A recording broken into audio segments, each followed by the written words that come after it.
Hello, my name is Noah, and I'm speaking on behalf of the Coalition for Clean Air. I'm going to be speaking about port air pollution, more specifically, air pollution produced by the Port of Los Angeles. The term air pollution is thrown around a lot and can be presented in many different ways. But as a general introduction to air pollution, I want you all to watch a quick video that'll give us a baseline of what air pollution really is and why it's bad for you. Let's watch. Air pollution. It lurks all around us, preying on the young and old. It slips unnoticed past your defenses and assaults your lungs, heart, and brain. Its deadliest weapons are invisible, poisonous particles that can be as small as a molecule. With every breath, they break through your lungs' protective barriers. There, they trigger inflammation as your system tries desperately to fight back. But these tiny intruders penetrate those defenses, lodging toxic compounds even deeper, sowing the seeds of cancer. They slide straight into your bloodstream, sabotaging your entire body. They inflame and constrict your blood vessels, increasing blood pressure until, one day, causing a stroke. The particle prowlers dislodge fatty plaque that may have built up from your diet. They weave clots that can be deadly blockers of blood flow to your heart or brain. With each new case of heart attack, stroke, lung disease, or cancer, air pollution adds another life to its hit list. Let's stop this invisible killer.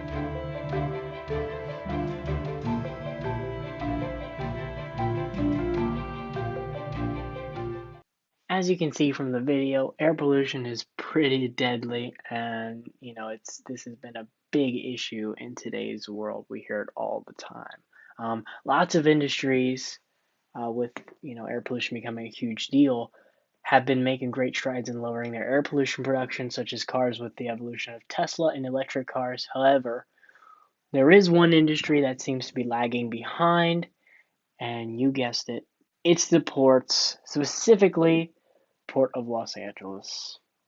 In the modern era, the global economy has never been more interconnected. This is especially true for the North Pacific Corridor, or the channel that connects China to the United States. In fact, this channel is growing so fast that the North Pacific Corridor between the United States and Asia will be subject to the highest flow of goods in both directions. This increased flow will directly affect the amount of traffic coming in and out of the Los Angeles port, which is not good because the Port of Los Angeles is already a huge producer of air pollution. With the Los Angeles port already handling roughly about 40% of the U.S. Total imports, the air pollution produced from the port is already astronomical. Now that 100 more ships are going to be coming in and out with the port with the increase in global trade in the North Pacific Corridor, the level of pollution is only expected to go up. According to the South Coast Air Quality Management District, by 2023, ships and commercial boats will produce about 49 tons per day of nitrogen oxides. For reference, a private passenger car and trucks, regular everyday trucks, only produce about 9 tons per day. Now, you do the math on that one. All of this increased pollution from the port is all falling on the inhabitants of Southern California, and they are really suffering from the health consequences. As we saw from our video, pollution is not good and can have deadly effects. In fact, in the US alone, it is estimated that air pollution directly contributes to more than 200,000 premature deaths per year. This is really scary for Southern California residents because Southern California is already considered one of the only extreme air polluted areas in the United States. Los Angeles and its surrounding areas have a clear problem with air pollution. The problem can be attributed to many factors and different industries, but there is a clear winner for the largest contributor. Port pollution and the air pollution from ships and commercial vessels that produce it are the biggest polluters in all of Southern California. With the terrible health effects of ambient NO2, it is crucial that port pollution is addressed. If nothing is done, the expansion in trade along the North Pacific Corridor will in turn increase the number of ships coming in and out of the port and elevate the amount of port pollution, causing the existing problem to become even worse. Pretty much more trade, more ships, more air pollution, no bueno. And how can we help? As individuals, it is hard to make impacts on issues of such magnitude as the pollution caused by the Los Angeles port. However, we can donate to my nonprofit organization, the CCA, the Coalition for Clean Air, and give the experts the resources they need to make those necessary impacts. Now, you may be asking why the Coalition for Clean Air? Well, the Coalition for Clean Air has done a lot for California and the United States as a whole.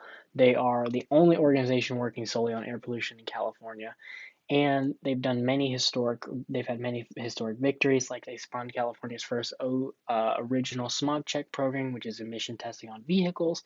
They sponsored the Pavley Bill, which led to the country's first model for emission standards. And more recently, the CCA won a decade-long battle that forced the Los Angeles port tenant to settle over $50 million for air quality improvements for the areas around the port because of their lack of cooperation on the port pollution rules. They also forced the tenant for Los Angeles Port to commit 75% of ships to plug into the grid when docked rather than running their motors, which will drastically lower the port pollution that is going to be happening. You can see the CCA is the best organization you can use, and they show no signs of stopping. You may be thinking, why would I donate when this issue is over 2,000 miles away from Columbus? Well, as some of you may know, air pollution in one area of the world affects other parts as well. As an expert in the field said, air pollution does not recognize national borders. Even though the air pollution is in the ports is very concentrated and harshly affecting those around it in the ports, that pollution is still reaching across the country and could be reaching us in Columbus. And it could be harmful to those with troubling health issues like asthma. Another thing you may be asking yourself is, why should I donate when I barely have any money for myself? If you're like me, discretionary income is very sparse nowadays. But however, I know everyone is, I know I have a dollar. I know everyone has at least $1 they can give.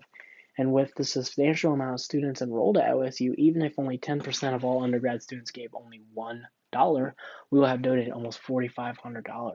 With the power of many students supporting this worthy cause, we can turn a bunch of small donations into a large sum, which will have lasting positive environmental impacts for our future. Despite some barriers, some of us may face, donating to the Coalition for Clean Air will help lower air pollution countrywide and seriously save some lives. Thank you guys for listening.